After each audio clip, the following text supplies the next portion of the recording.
A independência do Brasil foi declarada em 1822, e esse acontecimento está diretamente relacionado com eventos que foram iniciados em 1808, ano em que a família real portuguesa, fugindo das tropas francesas que invadiram Portugal, mudou-se para o Brasil.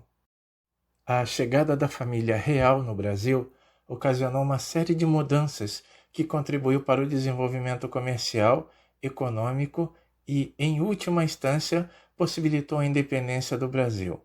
Além disso, o Brasil experimentou em seus centros um grande desenvolvimento, resultado de uma série de medidas implementadas por Dom João VI, rei de Portugal. Instalado no Rio de Janeiro, o rei português autorizou a abertura dos portos brasileiros às nações amigas, permitiu o comércio entre os brasileiros e os ingleses como medida de destaque no âmbito econômico, além de outras medidas como tomou providências um ano após a sua chegada para que houvesse interesse pela educação e literatura brasileiras no ensino público, abrindo vaga para professores. Instalou na Bahia uma loteria para arrecadar fundos em favor da conclusão das obras do teatro da cidade. Mandou estabelecer em Pernambuco a cadeira de Cálculo Integral, Mecânica e Hidromecânica e um curso de Matemática para os estudantes de Artilharia e Engenharia da Capitania. Isentou dos pagamentos de direitos de entrada em alfândegas brasileiras de matérias-primas a serem manufaturadas em qualquer província e criou pela primeira vez no país um curso regular de língua inglesa na Academia Militar do Rio de Janeiro. Essas e outras medidas que foram tomadas pelo rei português demonstravam uma clara intenção de modernizar o país como parte de uma proposta que fizesse o Brasil deixar de ser apenas uma colônia portuguesa, tornando-se de fato parte integrante do Reino de Portugal. Isso foi confirmado quando, em 16 de dezembro de 1815, Dom João VI decretou a elevação do Brasil para parte do Reino Unido. Isso, na prática, significou que o Brasil deixava de ser uma colônia e transformava-se em parte integrante do Reino Português, que agora passava a ser chamado de Reino Unido de Portugal, Brasil e Algarves. Essa medida era importante para o Brasil e tinha como objetivo principal evitar que o Brasil seguisse para o caminho de fragmentação revolucionária, como havia acontecido na relação entre Estados Unidos e Inglaterra. A presença da família real no Brasil havia proporcionado grandes avanços, mas, ainda assim, demonstrações de grande insatisfação aconteceram por meio da Revolução Pernambucana de 1817. A mudança da família real para o Brasil havia resultado em grande aumento de impostos, interferindo diretamente na administração da capitania. A Revolução Pernambucana de 1817 foi reprimida violentamente. 3 anos depois dessa repressão, o rei Dom João VI teve de lidar com insatisfações em Portugal que se manifestaram em Revolução Liberal do Porto de 1820. Esse foi o ponto de partida do processo de independência do Brasil. Portugal vivia uma forte crise, tanto política quanto econômica, em consequência da invasão francesa. Além disso, havia uma forte insatisfação em Portugal por conta das transformações que estavam acontecendo no Brasil, sobretudo com a liberdade econômica que o Brasil havia conquistado com as medidas de Dom João VI. A Revolução Liberal do Porto eclodiu em 1820 e foi organizada pela burguesia portuguesa inspirada em ideais liberais. Um dos grandes objetivos dos portugueses era o retorno do rei para Portugal. Na invasão da burguesia portuguesa, Portugal deveria ser a sede do Império Português. Outra reivindicação importante dos portugueses foi a exigência do estabelecimento do monopólio comercial sobre o Brasil. Essa exigência causou grande insatisfação no Brasil, uma vez que demonstrava a intenção dos portugueses em permanecer com os laços coloniais em relação ao Brasil. O rei português, pressionado pelos acontecimentos em seu país, resolveu retornar para Portugal em 26 de abril de 1821. Na viagem de Dom João VI, cerca de 4.000 pessoas retornaram para Portugal. O rei português, além disso, levou para Portugal uma grande quantidade de ouro e diamantes que estavam nos cofres do Banco do Brasil. Com o retorno de Dom João VI, Pedro de Alcântara tornou-se regente do Brasil. O processo de independência do Brasil aconteceu de fato durante a regência de Pedro de Alcântara no Brasil.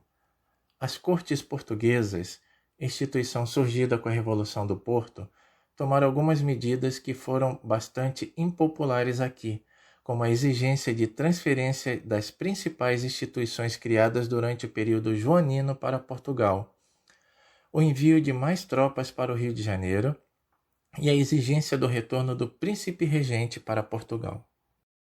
Essas medidas, junto com a intransigência dos portugueses no decorrer das negociações com representantes brasileiros e do tratamento desrespeitoso em relação ao Brasil, fizeram com que a resistência dos brasileiros com os portugueses aumentasse e reforçou a ideia da separação em alguns locais do Brasil, como no Rio de Janeiro.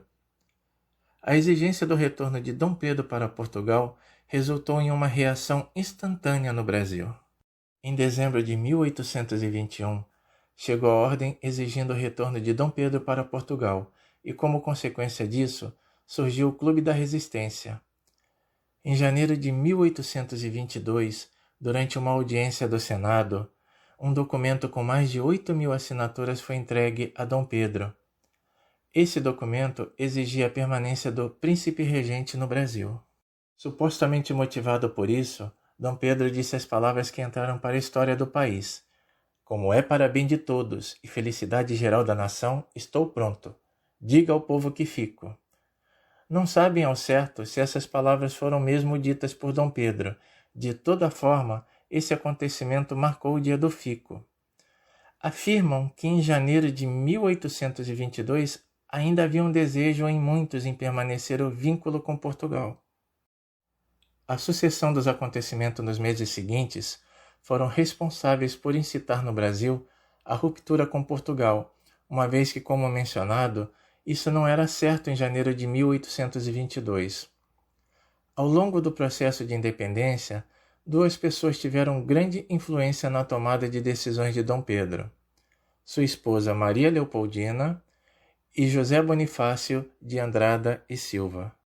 O rompimento ficou cada vez mais evidente com algumas medidas aprovadas no Brasil.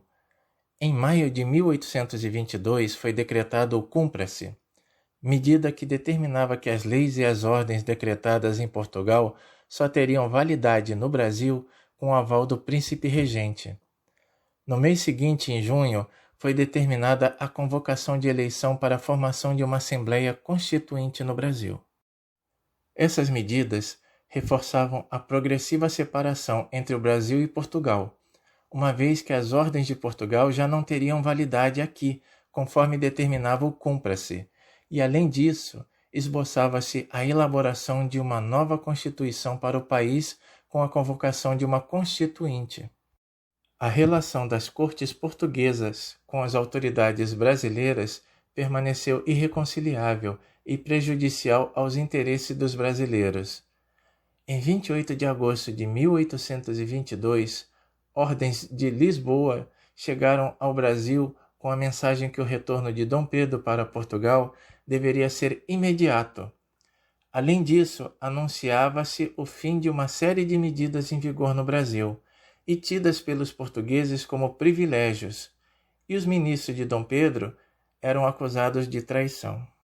A ordem, lida por Maria Leopoldina, a convenceu da necessidade do rompimento com Portugal, e em 2 de setembro organizou uma sessão extraordinária, assinou uma declaração de independência e a enviou para Dom Pedro, que estava em viagem a São Paulo. O mensageiro chamado Paulo Bregaro alcançou a comitiva de Dom Pedro na altura de São Paulo, quando estavam próximos ao rio Ipiranga. Na ocasião, Dom Pedro I estava sofrendo de problemas intestinais, que não se sabem sua origem específica. O príncipe regente leu todas as notícias e ratificou a ordem de independência com um grito às margens do rio Ipiranga, conforme registrado na história oficial. não há evidências que comprovem o Grito do Ipiranga. O 7 de setembro não encerrou o processo de independência do Brasil.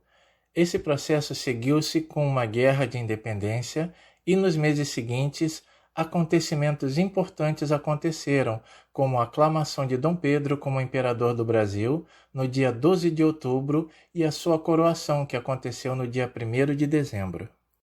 Diferente do que muitos acreditam, a independência do Brasil não foi pacífica.